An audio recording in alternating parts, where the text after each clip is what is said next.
안녕하십니까? 안녕하세요. 평안하셨습니까? 날씨가 많이 쌀쌀해졌습니다. 일을 하면서도 땀도 흘리지 않고 또 두꺼운 옷을 껴입고 일하고 그렇습니다. 야외 예배경 소풍을 이렇게 갔는데 형님들이 너무 좋았어요. 자매님들도 그렇고 예전보다 더 이렇게 섬김을 많이 받았던 것 같습니다. 차가 이렇게 오니까 물건도 이렇게 안에 또 스스로 꺼내 놓으시고 또 의자에 앉아 있으니까 이쑤시개도 갖다 주시고 커피도 갖다 주시고 원래 섬김을 많이 받았습니다. 너무 기분이 좋았고요. 오늘은 갈라디아서 6장에 있는 말씀을 교제하도록 하겠습니다. 갈라디아서 6장 14절부터 18절까지 형제님들 한절, 자매님들 한절 이렇게 읽도록 하겠습니다. 갈라디아서 6장 18절과 18절까지입니다. 형제님들 먼저 읽도록 하겠습니다. 시작. 그러나 너희는 우리 주 예수 그리스도의 십자가 외에 결코 사랑할 것이 없으니 그리스도로 말하여 세상이 나를 위하여 십자가에 못 박히고 내가 또한 세상을 위하여 그러하니라. 내가 아무것도 아니로되 오직 새로운 지으심을 받는 것만이 중요하다. 무릇 이 교회를 하나는 자에게와 하나는 내 이스라엘에게 평강과 긍휼이 있을지어다. 이후로는 누구든지 나를 괴롭게 하지 말라. 내가 내 몸에 예수의 흔적을 지니고 있노라. 형제들아, 우리 주 예수 그리스도의 은혜가 너희 심령에 있을지어다. 아멘. 이렇게 말씀을 보면서 저는 요한복음 이제 15장을 공부하고 있는데 진도가 잘 안 나가요. 시간이 있을 때마다 조금씩 하고 있어서 그런지 그 관련 구절들을 찾아서 이렇게 공부하다 보니까 좀 다독을 못하고 있어요. 다독은 성경을 언제 많이 읽었냐면 구원받고 나서 그때 책을 한 7, 8번은 성경책으로 사서 봤던 것 같아요. 그래서 보고 나면 또 이렇게 좀 더러워지면 또 새롭게 해서 또 보고 했던 것들이 지금도 이렇게 기억이 남아있고 그렇습니다. 지금은 그렇게 많이 성경을 못 보고 있습니다. 이 말씀을 보면서 사도 바울이 자랑할 것은 우리 주님의 십자가밖에 없다 이렇게 말씀하시는데 그 주님의 십자가를 지고 싶은 사람은 아무도 없을 것입니다. 그러나 그 하나님 아들 예수 그리스도께서 지신 그 십자가 그것은 사도 바울에게 있어서 자랑이다 이렇게 말하고 있습니다. 그리고 17절에 보면 누구든지 나를 괴롭게 하지 말라. 내가 내 몸에 예수의 흔적을 지녔다. 저는 그렇게 생각하고 있었어요. 주님의 예수의 흔적을 지녔다는 것이 주님의 못자국과 창자국, 나를 구원하신 그 부분만 생각하고 있었어요. 근데 사도 바울이 이제 예수의 흔적을 지녔다는 것은 그 차원을 조금 더 넘어가서 이제 그의 구원받고 나서 그의 삶 가운데서 예수님의 발자취, 그 흔적, 고난의 흔적을 지니고 있다. 이렇게 제품별로 받아들여집니다. 사도 바울이 이제 십자가 외에는 결코 자랑할 것이 없다 이렇게 얘기했잖아요. 근데 가끔씩 보면 이제 그 육신의 자랑들을 이렇게 하고 있었습니다. 무슨 누구에 대하여, 유대인들에 대하여 너희들이 그러면 나도 이렇게 내 육신에 있는 것들로 자랑을 한번 하겠다. 이런 부분을 하면서 이제 구원의 이런 부분을 얘기하고 있더라고요. 우리 빌립보서 3장을 한번 보도록 하겠습니다.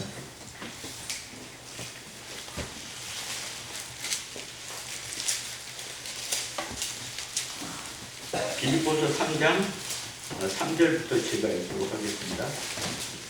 하나님의 성령으로 봉사하며 그리스도 예수로 자랑하고 육체를 신뢰하지 아니하는 우리가 곧 할례파라.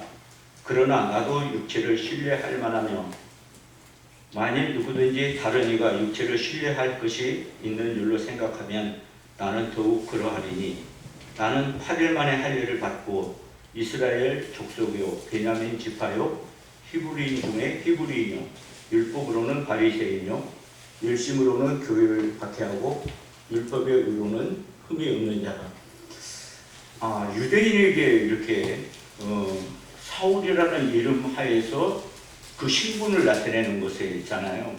아마 내가 볼 때는 다 이해할 수 없지만 어떤 최고의 신분을 그들에게도 변명할 수 없는 이 어떤 명예라든지 학문이라든지 이런 것들에 대해서 내세우고 있었습니다. 사도행전 22장에는 길리기아 타소섬에서 났고 또 가말리엘 문화생이었고 또 율법에 응한 교육을 받았고 이런 부분들에 대해서 자기 신분에 대해서 말씀하고 계십니다. 이걸 보면서 내 육신의 자랑에 대해서 한번 생각해 봤어요. 내 육신의 자랑은 어떤 것이 있었을까? 구원받기 이전에. 그리고 지금도 역시 성도지만 내가 자랑하고 있는 것들은 뭘까? 그런 부분을 생각해 봤어요. 그래서 저희 집에 가면 금이 있습니다. 금 메달이에요. 메달. 금 한돈 두돈이 아니고 메달. 그건 이제 정년퇴직하면서 저에게 회사에서 선물로 준 메달이 하나 있습니다. 그래서 우리 자매한테 구멍 뚫기가 아쉬우니까 메달을 목에 걸고 다니게. 그것도 금 요즘 시세가 좋잖아요. 그래서 자랑할 만한 것이.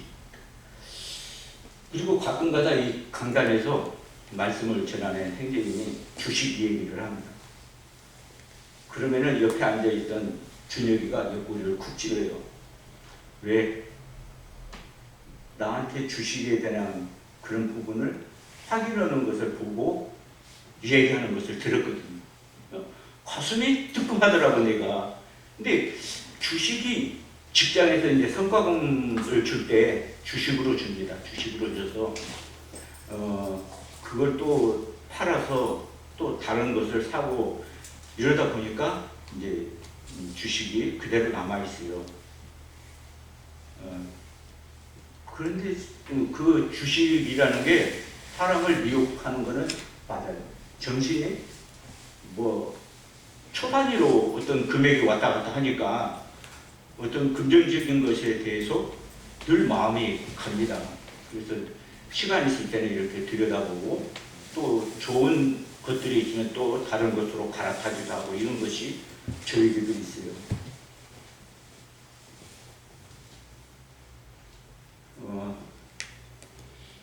그리고 또 자랑할 만한 것은 제 자녀들이에요.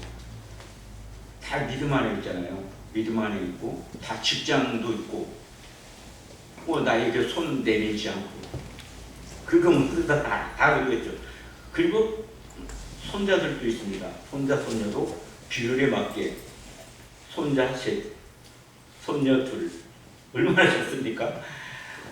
그리고 다 결혼도 시켰고 또 시골에 가면 조그만 농장도 하나 있잖아요. 그리고 또 가만히 놀아도 연금이 들어오고 부러울 거 없잖아요. 내 육신의 자랑. 사도 바울이 자랑하는 것과 비교가 할 수 없지만 내 나름대로 우리 현재 자매님들에게도 나름대로 자랑이 있을 것입니다. 때로는 어떤 흠을 얘기하면서도 은근히 이 자랑은 내 속에서 역사하고 있더라고요.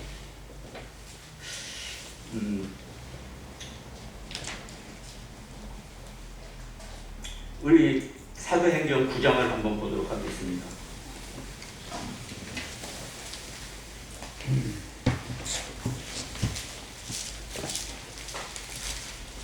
사도행전 9장 1절 붙어서는 이제 사울이라는 청년이 무슨 일을 했는가에 대해서 이렇게 기록되어 있습니다. 그리고 예수님을 만난 그 장면이 나와 있습니다.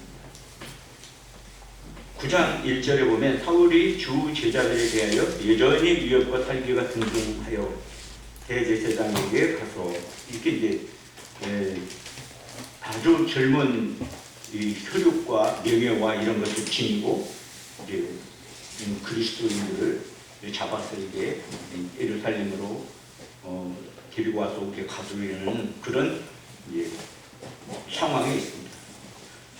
그래서 이제 밝은 빛이 그를 둘러 비추는지라 엎드러져 들으면 참 이 엎드러져 들었다는 것을 생각할 때 어떤 것을 사도 바울은 그 속에서 느꼈을까 이런 부분을 생각해 봤습니다. 그리고 주님을 만나죠. 사울아 사울아 내가 어찌하여 나를 박해하느냐 하시거늘 대답하되 주여 누구시니까 이르시되 나는 내가 박해하는 예수라. 이 말씀을 들으면서 좀 새롭게 봤어요. 내가 구원받았을 때 구원받기 이전에 누군가가 교회 성도들이 이제 복음을 전하잖아요. 그러면 많이 이렇게 거절하고 핍박하고 이제 만나기 싫다고 오지 마라 하고 이런 부분을 했었거든요. 근데 그게 그 성도를 핍박한 게 아니고 주님을 핍박하는 거라고 이 말씀에 보면 그렇잖아요. 지금 사울이라는 청년은 예수님을 만난 적이 없습니다. 그리고 음성만 들었습니다. 그리고 왜 나를 핍박하느냐고 이렇게 말하고 있습니다. 사도 바울은 율법에 흠이 없는 자라고 했어요. 그리고 율법에 저촉되지 않는 일은 저촉되는 일을 하지 않았을 것입니다. 그런데 왜 나를 핍박하느냐 이렇게 말하고 있습니다. 또 한편에는 우리 성도들에 대해서 생각해 보고자 합니다. 주님의 피로 주님에 붙어있는 귀한 성도들이잖아요. 성도들을 대하는 태도에 있어서 참 어떤 성도를 판단한다거나 또 이렇게 미워한다거나 또 시기한다거나 이 부분이 나에게 이렇게 생각이 들렸습니다. 보이는 형제를 사랑하지 않고 보이지 않는 하나님을 어떻게 사랑하느냐 그 말씀이 있죠. 그 성도에게 불편함을 끼친다는 것은 주님에게 영향이 가는 그런 부분에 대해서 생각되어졌습니다. 그리고 이제 사도 바울은 아나니아를 통해서 다시 보게 됩니다. 다시 보게 되고 이제 18절에 보면 즉시 사울로 인해서 비늘 같은 것이 벗겨져 다시 보게 됩니다. 일어나 시를 받고 음식을 먹으며 강건하여집니다. 사도 바울이 이제 구원을 받았습니다. 주님을 만났습니다. 그리고 아까 그 육신에 속한 것들이 있잖아요. 그것을 어떻게 했을까요? 육신에 속한 것. 그 좋은 명예, 어떤 학문, 이런 것들을 어떻게 했을까요? 빌립보서에 보면 해로 여겼다. 그렇게 말씀하고 있어요. 그 좋은 것들에 육신에 좋은 것들은 다 해로운 것으로 여겼다. 왜? 그리스도를 얻는 것, 그리스도를 얻는 지식이 가장 고상하기 때문에. 정말 그렇습니까? 그리고 배설물로 여겼다고 그렇게 말합니다. 그리스도 안에서 발견되는 것. 배설물로 여겼다는 것은 세상에 그 좋아했던 것, 제가 자랑을 했습니다. 금도 있고, 주식도 있고, 손녀도 있고, 농장도 있고, 배설물로 여길 수 있냐 이거죠. 그러나 사도 바울처럼 어떤 목표가 뚜렷하게 있다면, 주님 안에서 있다면 그건 아무것도 아닐 거라고 그런 생각이 되어집니다. 우리의 신분에 대해서 한번 에베소서 2장을 한번 보도록 하겠습니다.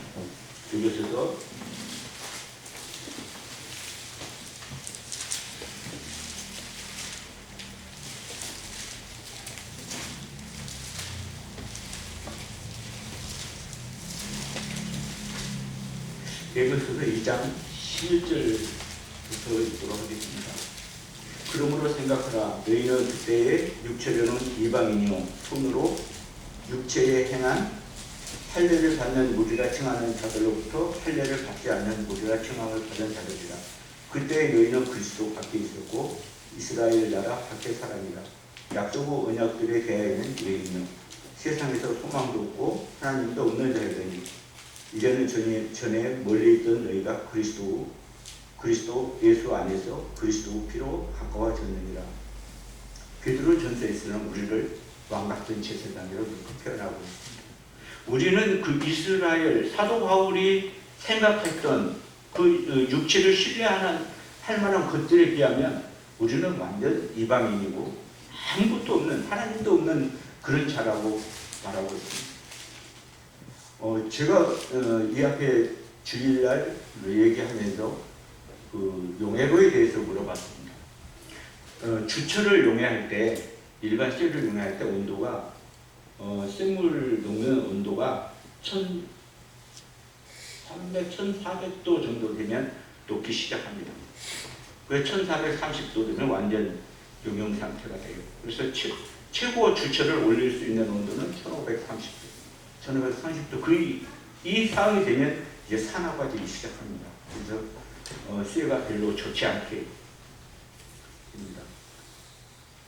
그래서 엔진을 만들 때 제가 이제 소재 생기에 있었거든요. 생산 기술이 있었는데 이제 연구소에서 도면이 내려옵니다. 그럼 제일 먼저 시작하는 게 목형 제작이에요. 목형으로 어떤 모양을 엔진 모양을 만듭니다. 그리고 이제 그걸 통해서 이제 오래가 들어가죠. 오래가 들어가서 여러 가지 부분을 거쳐서 이제 엔진이 탄생해요. 전에는 이제 그 일본에서 엔진을 수입해 와가지고 그 로얄티를 지불하고 했는데 지금 이제 기술이 발달돼가지고 우리 연구진들도 그렇게 많이 합니다. 그래서 엔간한 엔진 블록은 제 손을 통해서 그 성분들이 다 조정이 됐어요. 맞출 수 있는 성분. 그래서 그것을 가지고 테스트하는 것이 이제 연구소에서 이렇게 하고 있죠. 물론 연구소의 스펙대로 그걸 맞춰줘야 되니까 그 안에 있는 구조들을.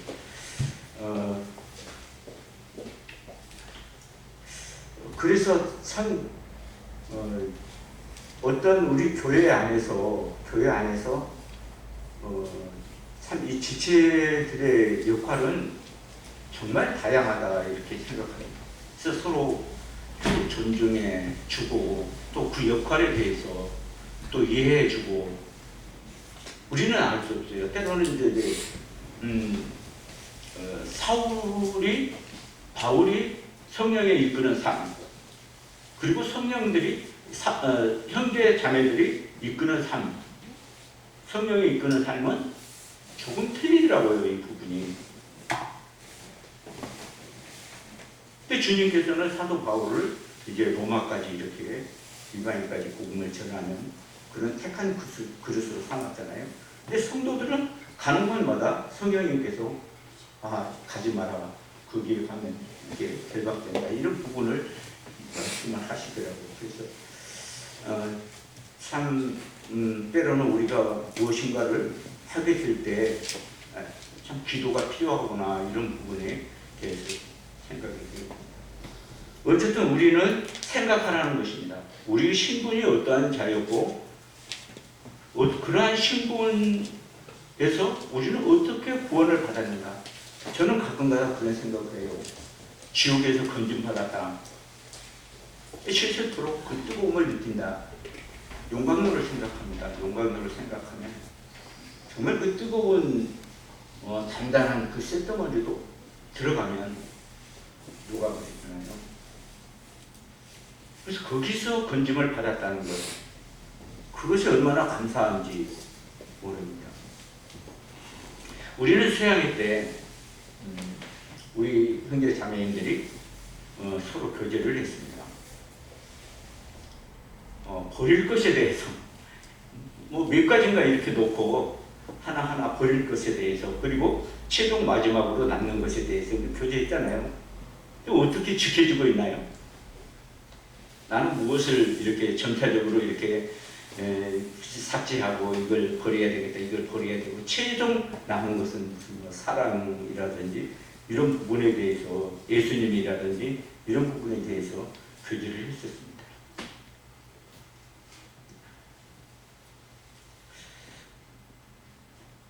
아까 처음에 읽었던 사도 바울의 고백, 그리스도의 십자가 외에는 결코 자랑할 것이 없다. 그리고 사도 바울이 나는 예수의 흔적을 가지고 있다. 이 말씀을 전제로 지금 교제하고 있습니다. 또 다른 부분에서 우리 형제 자매님들에게 주님이 말씀해 주시리라고 이렇게 생각이 듭니다. 그래서 그 사도 바울의 그 자랑에 대해서 이렇게 생각합니다. 부득불이라는 단어를 이렇게 생각했어요. 성경에 부득불이라는 단어가 나오죠. 그죠? 부득불. 하지 아니할 수 없다. 사전을 찾아보니까 하지 아니할 수 없다. 이렇게 기록되어 있습니다. 사도 바울이 자랑하는 것 중에 하나가 부득불. 내가 자랑하지 아니하는 것입니다. 그거 하나는 뭔가요? 고린도서 9장 16절 한번 보도록 하겠습니다.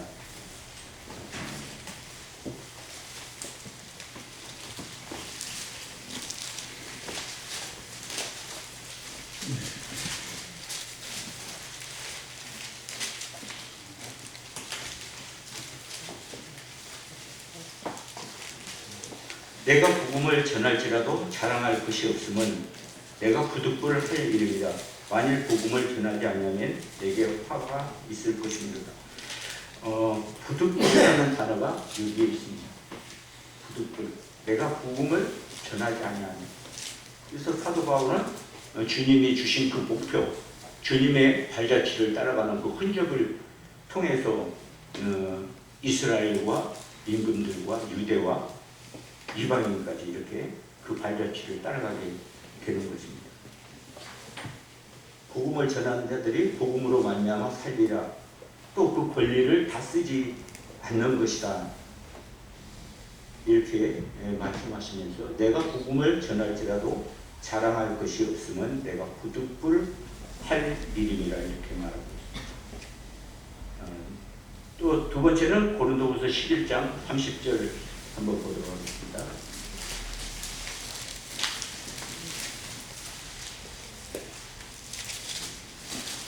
내가 부득불 자랑할진대 내가 약한 것을 자랑하리라. 약한 것을 자랑한다는 것은 어떤 부분에 대해서 이렇게 약한 것이 뒤로 물러나는 것은 아닌 것입니다.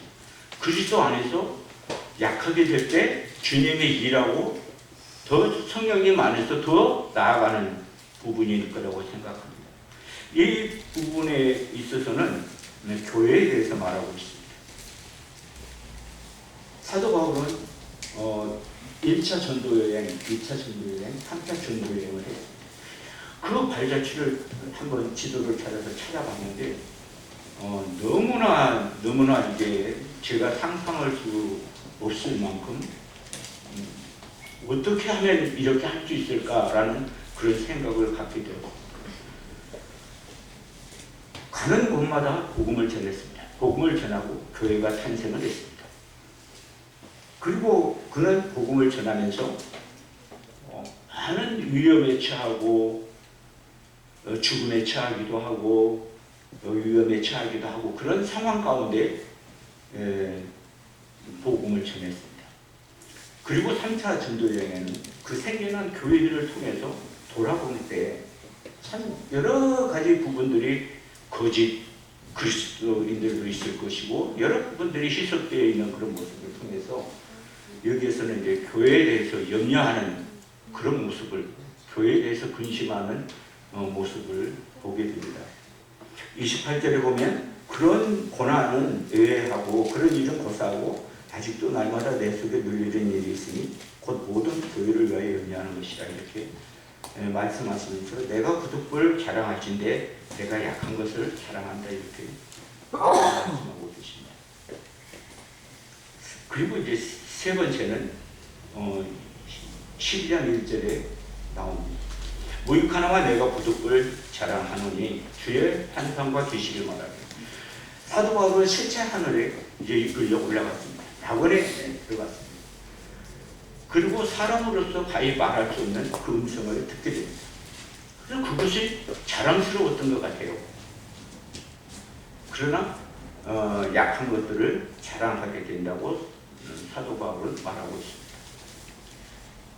하나님은 그 교만을 어떻게 보면 꺾으셨는지도 모르겠습니다. 그리고 육체의 가시를 주셨다고 말씀하고 계십니다. 그걸 위해서 3번 기도했다고 말합니다. 주님이 그렇게 말씀하십니다. 내 은혜가 내게 족하다. 내 은혜가 내게 족하다. 이런 말씀을 그는 들었습니다.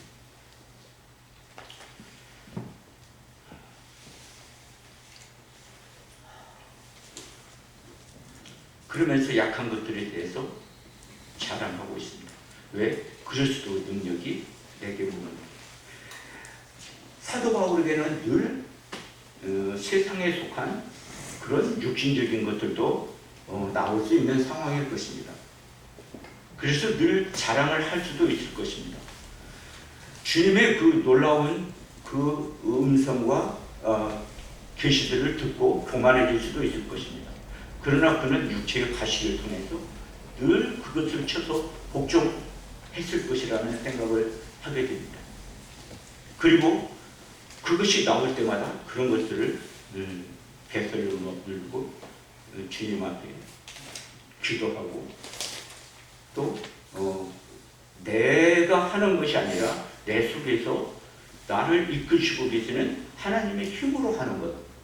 그래서 그것이 약한 것 같지만 하나님의 하시는 강함이 된다 이런 생각을 이렇게 해보게 됩니다.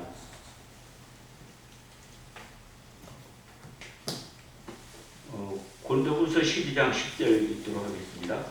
그러므로 내가 그리스도를 위하여 약한 것들과 능욕과 궁핍과 박해와 공고를 기뻐하노니 이는 내가 약한 그때의 강함이라. 왜? 주님의 일하기 때문에 약한 것들에 대해서 강하다고 이렇게 표현하고 있습니다. 뒤로 물러가는, 약한 것은 결코 뒤로 물러가는 것이 아니라고 말씀하고 있습니다. 주님이 하시기 때문에 그렇습니다. 주님의 자리를.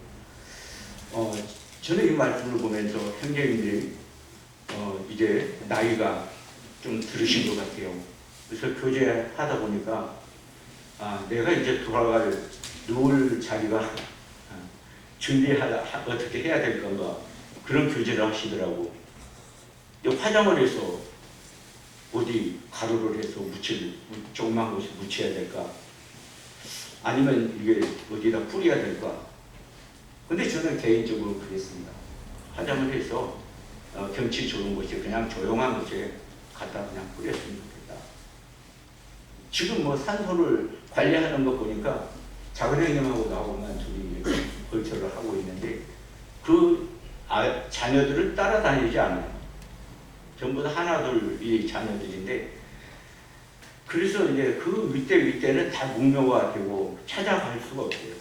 그리고 가까이 있는 곳에만 이렇게 하고 있는데 형제님들이 그런 고민들을 하고 계시더라고요. 그게 어떤 형제님은 또 우리가 생각할 것이 아니라 후손이 생각할 부분이다 이런 부분에 얘기도 하고 그랬습니다. 저는 이번 금요일 날 기도할 수 없는 상황이었어요.